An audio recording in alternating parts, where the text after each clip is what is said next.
Mabuhay! Konnichiwa!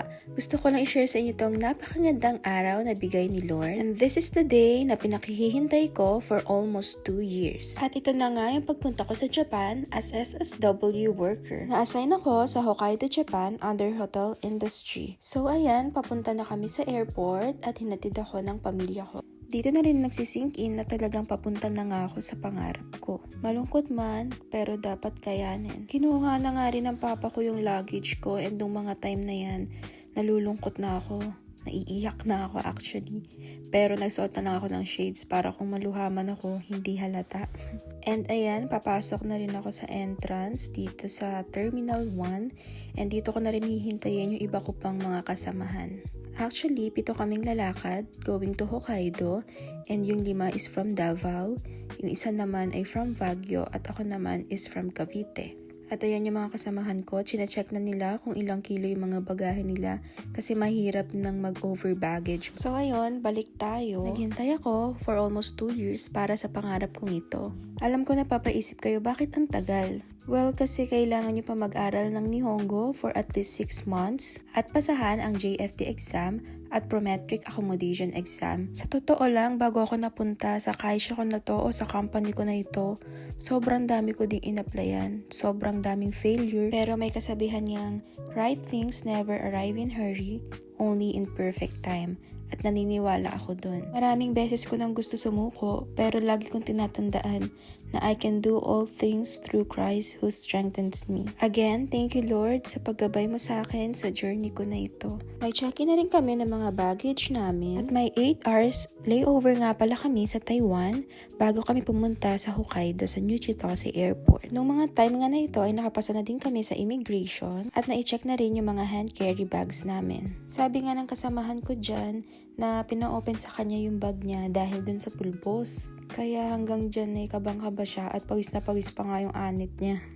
Meron nga rin para kami nakuhang 950 pesos from Department of Migrant Workers na refund sa tax ng ticket namin. So ayun, unexpected yung 950 pesos namin and hindi na namin naman siya magagastos sa Taiwan or sa Japan, kaya nag-decide kami na bumili na lang ng mga pagkain sa airport. Pagkatapos nga nun ay nag-proceed na rin kami dito sa boarding gate namin. Nahagi pa nga yung isa kong kasamahan na umiiyak na naman, kaya naiiyak na rin ako sa totoo lang.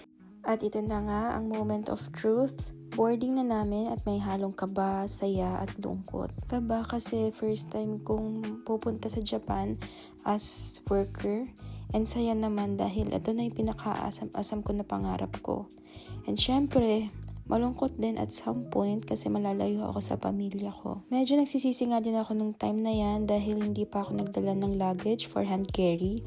Medyo mabigat din kasi yung mga dala ko since nililipat ko lahat ng damit ko dyan sa hand carry ko at yung mga anik-anik ko naman doon sa luggage. So ayan, all set na kami dito sa mga seats namin. Hello sa mga kasamahan ko dyan. Medyo gutom na nga rin kami and sakto na nagbigay na rin ng mga food, yung mga flight attendants. So ayan, what we have is fish fillet, macaroni salad, fruits. In fairness, masarap yung pagkain nila. Nag-enjoy ako.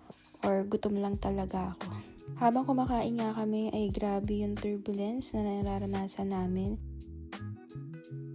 Fast forward, thank you Lord at kakarating lang namin sa Taiwan. At papunta na rin naman kami sa kung saan kami pwede magpahinga since mahaba-haba yung layover namin. Halos walang katao-tao dito sa airport or talagang late na din yung dating namin since mga 10 PM na rin to. Nagdadalawang isip din kami kung kakain ba muna kami or magpapahinga na since sobrang pagod na rin kami at 2:00 pa kami nasa airport sa Manila. Buti na lang, binaunan ako ni DC ng Yum Burger, 4 yan. So kinain ko na yung isa para antukin ako at makatulog.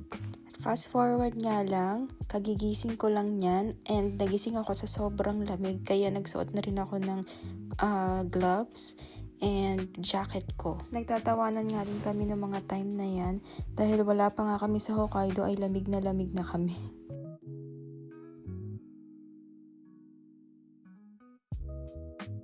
Ayan, nire-relax ko yung sarili ko para medyo makalmay yung pagninig ko sa sobrang lamig and nag-decide talaga ako na magdodoble na ako ng heat tech.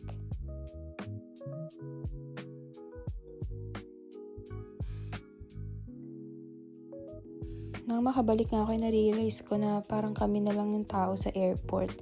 Ayan, sobrang linis at sobrang tahimik. At ayun nga, dito kami nagpahinga. At yan yung mga kasamahan ko. Solo-solo kami ng bilog na yan para kahit papano ay makahiga kami at makapagpahinga. Maya-maya lang din ay nagpunta na kami sa boarding, going to Sapporo. And ayan, natapon pa yung mani. Nagkalat pa talaga siya kaya wala siyang choice kundi pulutin yan. At boarding na naman kami. Na-realize ko na marami pala talagang nagpupunta sa Sapporo. Noong mga time nga din na yan, gustong gusto ko na makasakay sa shuttle, going doon sa aming sasakyan na eroplano para makatulog kasi antok na antok pa rin ako. All set na and pa-take off na rin kami going to Sapporo, Japan. Halos 4 hours din ng flight namin papuntang Sapporo. I think 4 to 5 hours. Noong mga time nga na to, naiisip ko yung mga pinagdaanan kong struggles. At doon ko napagtanto na kaya pala nangyari yung mga bagay na yon ay dahil may mas magandang plano si Lord para sa akin.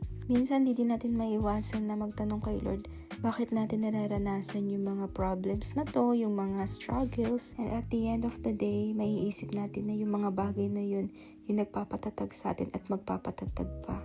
Shoutout din sa mga nag-aaral dyan ng Nihongo na gusto maging SSW worker. Pagputihin nyo dahil lahat ng yan ay may patutunguhan.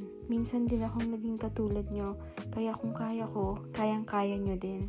At nandito na rin nga kami sa New Chitose Airport at dumiretso agad ako dito sa Lawson para bumili ng makakain. So ayan, na-miss ko yung mga yan, yung mga bento box, mga bread. Kayo ba? Anong favorite foods nyo dito sa Lawson? Ako kasi itong chicken, nilalagyan ko lang siya ng ketchup. Ayan. At itong bread na to, yung may sausage. Pagkalabas nga namin ng airport ay sobrang lamig. I think 9 degrees na itong paglabas namin. At sabi ng agency namin na sumundo ay mas malamig pa doon sa pinaka-place namin na pupuntahan. So ayan, sa sobrang lamig, yung mga bundok, nagyayelo na yung pinakatuktok. Ayan. Habang nagpapahinga nga yung driver namin, hinayaan niya muna kaming maglibot-libot dyan sa pinagstopan namin. Ayan, sobrang taas namin and sobrang lamig nung time na yan. Hindi pa ako naka-gloves niyan, kaya di ko na maramdaman yung kamay ko. Ayan, emote-emote lang. Kunwari, hindi alam, stolen. First time ko nga palang nakaranas ng spring or aki season dito sa Japan, kaya tuwang-tuwa ako.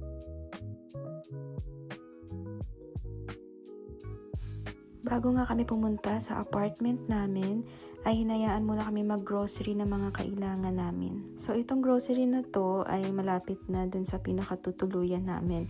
And nag-iisip ako kung ano muna yung pinakakailangan ko kasi wala pang budget. Of course, ayan, kumuha na ako ng itlog, yung cereal na gusto ko, yung Calbee, yung may mga dried fruits, and yung milk. Hinahanap ko yung ramen at ito nakita ko na siya. Hindi siya ganun kadami dito, pero okay na dito. Andito din naman yung mga favorite ko. Noong mga time nga na to, naghahanap ako ng sunblock kasi nalimutan ko yung sunblock ko.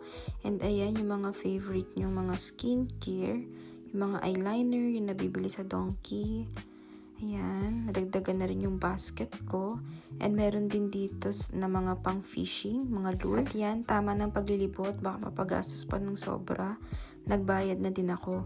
At dito nga pala, kapag bumili kayo, kayo mismo magpapak ng sarili nyong mga pinamili. Bibili lang kayo ng mismong fukuro or yung plastic. At ayan, naipak ko na siya. Punta na kami sa sasakyan at naghihintay na yung pinaka-agency namin na maghahatid doon sa dormitory namin. Ayun lang, sana nag-enjoy kayo sa video ko. See you on my next vlog. Arigatou gozaimasu!